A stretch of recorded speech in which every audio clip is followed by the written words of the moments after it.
국군 포럼 문제 이런 것을 도외시하고 종전선언이라는 걸 하는 것이 과연 무슨 의미가 있겠는 것인지, 그걸 과연 제대로 된 종전선언이라고 할 수 있는 것인지, 종전선언이든 평화협정이든 간에 이 국군 포럼 문제에 대한 언급 없이 이루어지는 것은 전부 사기다,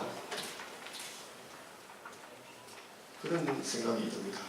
백도학 연구를 하신 우리 중앙대학교 최승호 교수님을 주제 발표하시는 분을 모셨습니다. 그 다음에 또 발표를 해주실 분은 아만다오 미국 변호사십니다. 이 아만다오 변호사님은 HRNK라고 하는 그 북한의 인권 단체가 있습니다. 여기에서 인권 변호사로 일하고 계시고, 그 단체에서 서울에 파견이 돼서 북한 인권 문제를 다루고 계십니다. 국제법을 전공을 하셨고 미국 변호사 자격을 갖고 계십니다. 그 다음에 뵙겠습니다. 먼저 재성호 교수님을 모셔서 주제 발표를 듣도록 하겠습니다. 종전선언이라는 것은 전쟁 상태 종결선언의 준말입니다. 그래서 그 전쟁 상태가 종결되고 평화가 회복되었다고 하는 것을 이 대내외에 청명하는 그런 선언이고, 이것은 정치선언의 일종이다. 조약이 아니라 정치선언의 일종입니다. 그래서 이 선언에는 뭐 전쟁 상태 종결의 의사라든가, 뭐 불가침의 확약이라든가, 평화 수호의 의지라든가, 뭐 그런 내용들, 경우에 따라서 우리는 분단국이니까 평화에 관한 내용이 일부 들어갈 수 있지만은, 어쨌든 이것은 법적 구속력이 없는 정치선언이다. 이렇게 일단 법적 성격을 규정할 수 있겠어요.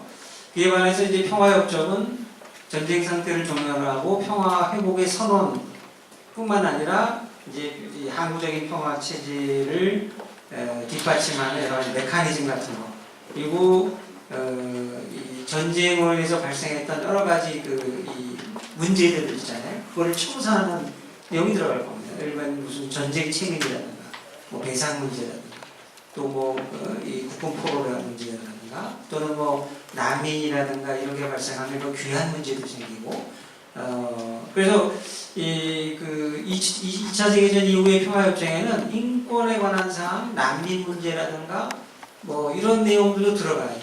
보스니아 포괄협정이라든가 아프가니스탄 평화협정에는 그런 내용도 들어가요. 인권에 관한 사항. 근데 이게 2차 세계전 전에 조약이나 평화협정에서 인권에 관한 내용은 사실 별로 들어가 있지는 않았어요. 그 정도만 말씀을 드리고. 근데 종전선언이라는 게 이게 국제사회에서 일반적인 예가 그렇지 않습니다. 매우 이례적이고 사실은 전례가 없어요. 사실은 선례 전례가 없습니다.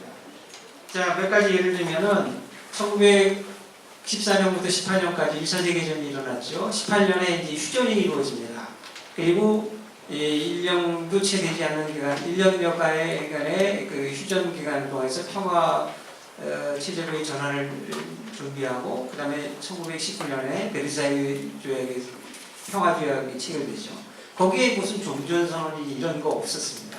그 다음에 또 2차 태평양 전쟁을 종결한 샌프란시스코 대일 평화조약도 1945년 9월 2일 날 이 동경만에 있는 미주리 함상에서 연합군 대표하고 일본 정부 대표가 뭐냐면은 무조건 항공문서, 그래서 Instrument of Unconditional Surrender라고 그러는데, 무조건 항공문서가 이 휴전협정에 해당하는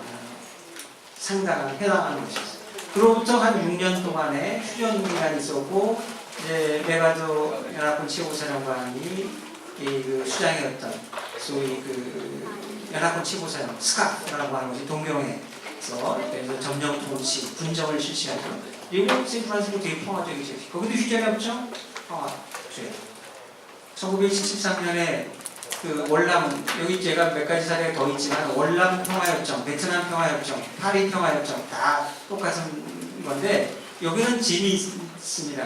휴전협정과 평화협정을 구분하지 않고 하나의 협정에 휴전협정, 평화협정의 내용이 다 들어가 있어요. 물론 종전선언도 들어가 있어요. 그래서 이 파리 평화협정의 정식 명칭은 베트남에서의 전쟁 종결 및 평화 회복에 관한 협정입니다. 그래서 이 베트남 평화협정 제2조에 보면 휴전, 정화, 시스파이어를 명시하고 있고 휴전에 관한 그 다음에 명칭 자체에서도 전쟁 종결, 그 다음에 평화회복 돼 있죠. 내용도 다 평화회복 협정의 내용을 담고 있어요. 그리고 여기도 마찬가지로 종전선언이라는 중간적인 절차가 없다. 왜 그러냐? 왜 그러냐면은 평화협정에서는 우리가 이제 평시 상태에서 전쟁이 일어났습니다. 그리고 전쟁이 갑자기 끝나서 평시로 들어갈 수 없잖아요. 그러니까 그 과도적인 장치가 바로 휴전협정이고 휴전체제였던 거예요. 근데 이 휴전체제 하에서 다시 휴전협정과 평화협정 사이에 무슨 과도적 장치 중간 단계를 설정하지 않는다. 이제 요새 이제 종전선언 아이디어가 나오니까 일부 젊은 학자들이 종전선언이 이제 하나의 아이디어로 이렇게 제시가 되니까 대북 정책을 추진해서 이걸 하나의 검토할 수 있는 하나의 아이디어 차원에서 구상 차원에서 검토할 수 있겠죠. 그러면서 1978년에 카터 대통령이 중재를 했던 캠프 데이비드 어그리먼트를 얘기합니다. 그래서 캠프 데이비드 협정을 좀 참고를 해서 한반도 종전선언에 좀 참고하고 거기 내용을 좀 반영해야 되지 않겠냐 이렇게 얘기하는 분들이 있는데 캠프 데이비드 협정은 종전선언과는 차이가 있어요. 거의 전쟁 상태 종결에 관한 의사가 명시되어 있지 않고 이 협정은 분쟁의 평화적 해결 그리고 전쟁의 재발 방지를 목표로 했고 물론 이 중동 평화 계획이라든가 이런 평화 협정에 들어갈 골자 같은 거를 담고 있어요. 그래서 일종의 평화 예비 협정의 성격을 갖고 있습니다. 그리고 미국은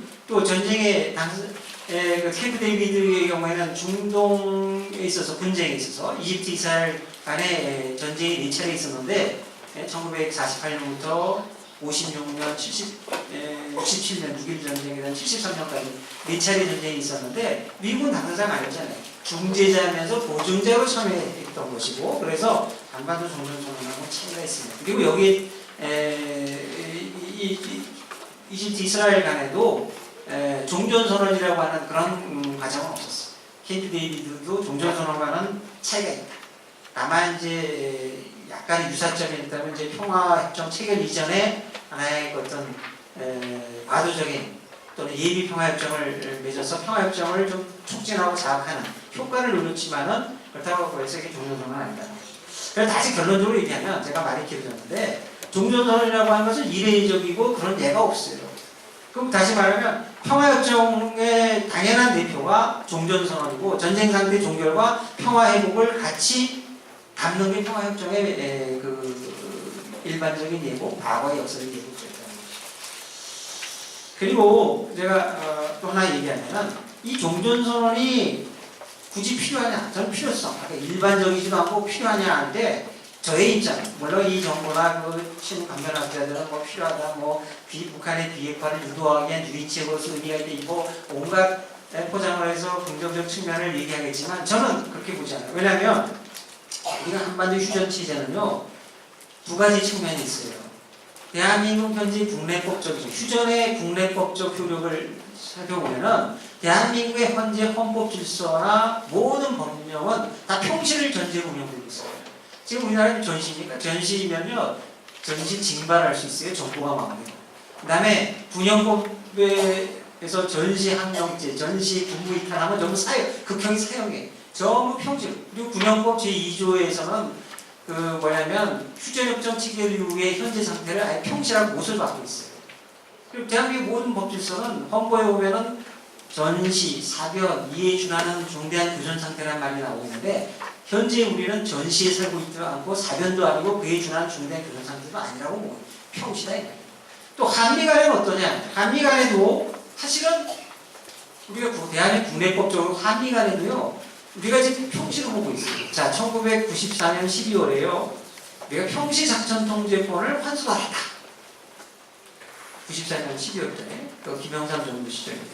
근데 사실은 엄밀하게 말하면 그때 우리 군에 계셨던 분이나 군 출신은 다 잘 알지만 우리 이 작전법 또는 합참이나 이런 데에서 할 때는 엄밀히 말하면 정전시 작전통 우리는 휴전 체제에 있잖아요. 정전시 작전 통제권을 사실은 평시 작전 통제권이라고 보고 있는 거예요. 한미 간에도 대부분이 우리 군사관계는 다 평시로 운영하고 있어요. 한미 간에. 다만 이제 국제법적으로는 뭐라고 했냐면은 한반도 휴전체제는 전시의 즉 국제법적으로는 전시의 연장이고 휴전 체제나 휴전 상태가 국내법적으로 지금 우리 평시 운영되고 있어요. 이게 이원적인 관계예요. 네? 이원적인. 이것도 이 한반도의 특수한 현상 형태를 말해주는 면이 있는 거죠. 그리고 여기에다가 우리는 국제법적으로는 휴전 체제가 휴전 상태가 전시 연장하는데 미 국무부 때로는 주한 유엔군사령 유엔사가 뭐라고 하냐면은 한반도는 현재 technically still at war 이런 표현을 했어요. 기술적으로 여전히 전쟁 상황에 있다. 전시 상태에 있다. 이렇게 기술적으로 그렇다면 그거는 국제법적으로 전시의 연장이다. 고발과 대동소이한 내용입니다.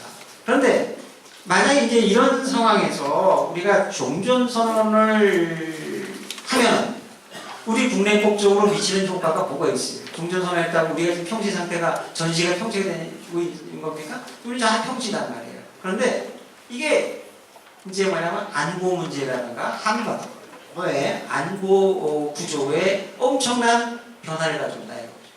그리고 또 하나 혼란이 뭐냐? 뒤에 가서 이제 영향에서 나오지만은 종전선언은 법적 효과 그걸 지금 앞당겨서 조금 잠깐 얘기를 하겠는데 종전선언은 정치선언이고 법적 구속력이 없잖아요. 그렇기 때문에 우리는 종전선언이 있어도 우리는 여전히 휴전협정 하에 놓여있고 휴전협정이 유효하고 휴전협정이 당사자를 구속합니다.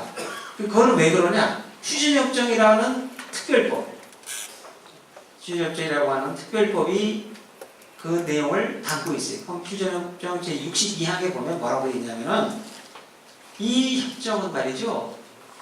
수종과 중보 혹은 정치적 수준에서의 평화적 해결을 위한 적당한 협정 중의 규정에 의하여 명확하게 교체될 때까지는 말이 기는데 한마디로 얘기하면 평화협정 같은 휴전 체제 대체 협정이 체결되기까지는 계속해서 효력을 갖는다, 유효하다 이렇게 돼 있어요.